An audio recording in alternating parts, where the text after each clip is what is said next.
Hi, I'm Rachel, and for my peer lesson plan, I thought I'd do grade 1 patterns with drama.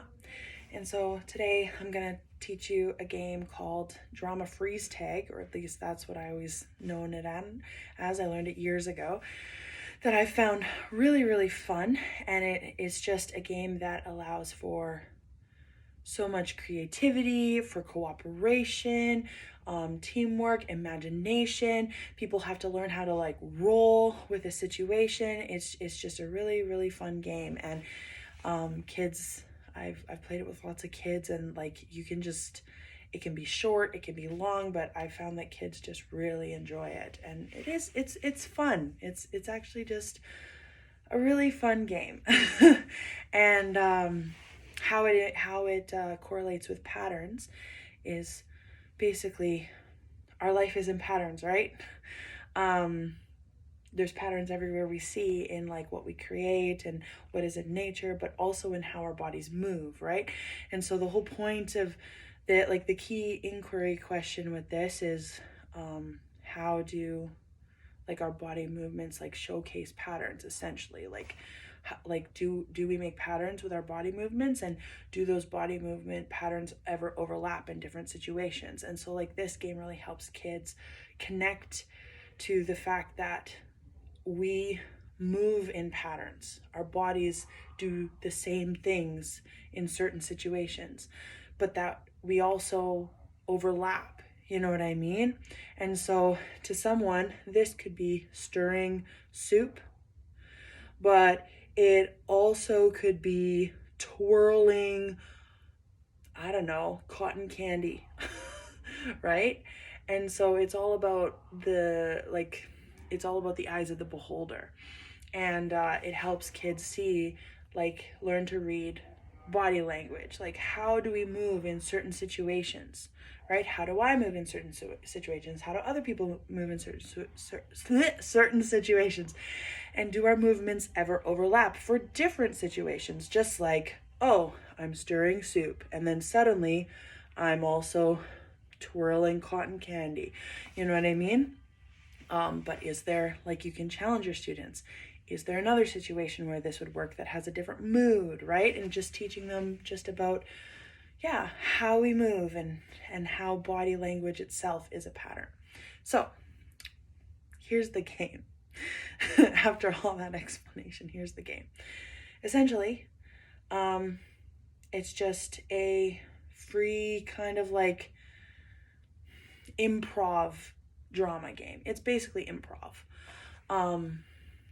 So basically what happens is, in a group of students or kids or whatever, I usually do 2, but you could do 3, you could do 4. Might get crazy if you do many more than that, but you know, I think 2 is a good place to start. That's what I've always done, and it always works.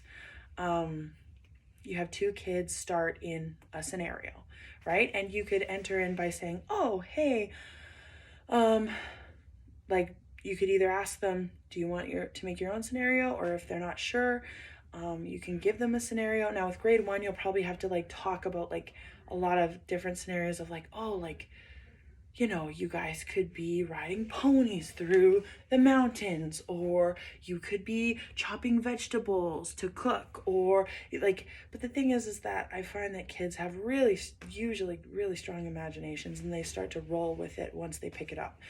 So it starts with 2 students reenacting a scenario. Now, usually one student will lead, as in they introduce the scenario. So for instance, you're riding ponies through the mountains, right? Could look through different ways. You know, riding. And then as the students do that, they are going to pretend, they're going to improvise what they see and what happens to them. So they're riding, and then, oh my goodness, look at that bunny rabbit. It's hopping so fast. What? Wow. Oh my goodness, chase it. Oh, I fell off my horse. Right? And so the students are just reenacting a scenario. And at any point, one of the other students in the group can shout freeze. And as soon as they shout that, both the students have to freeze in their positions. So if I was a student riding my pony through the mountains and I was looking at a rabbit, you know what I mean? I was looking at a rabbit over there, and then someone yelled freeze. I'd freeze like this, and then a student would have to walk up to me, tap me on the shoulder. I would move back with the group, and then they would resume my exact position.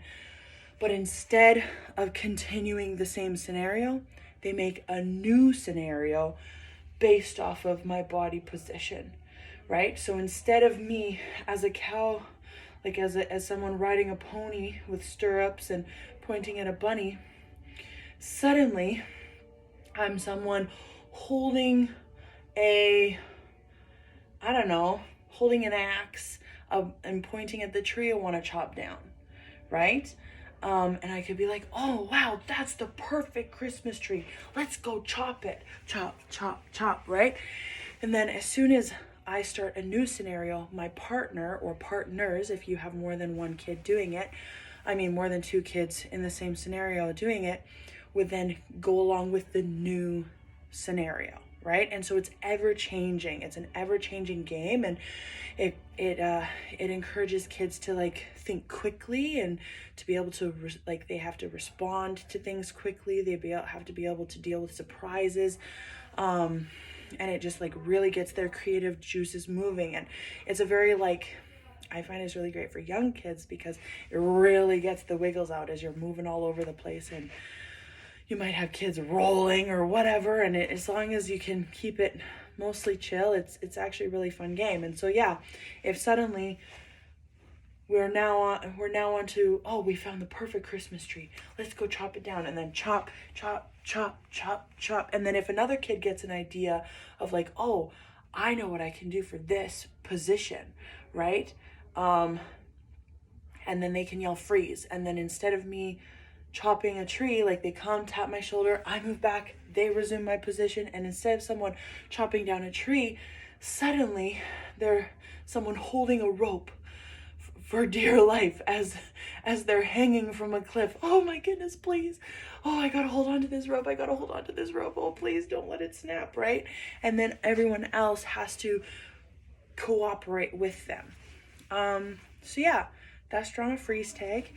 It's really fun, and it's really simple. Like, all you need is your bodies and some space, and explaining to the kids like, oh, like you're matching movement patterns. And then after playing for a while, like I found that playing first and then talking about it later usually works better. But you can ask the kids, oh, so what were some of the movements that you saw, and why did you choose this scenario for this position? Like, why did you choose that? Why did it line up? Or you can talk about how people move in certain situations. How do our bodies move when we're tired? How do our bodies move when we're excited, right? How do we move when we're confident? How do we move when we're really nervous?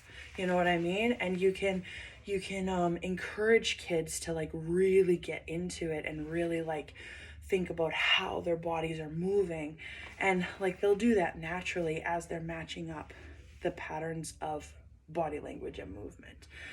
And yeah, it's for like extra stuff. Like there's been times where I've just said, okay guys, from now on, anyone in the crowd can add a surprise element, right?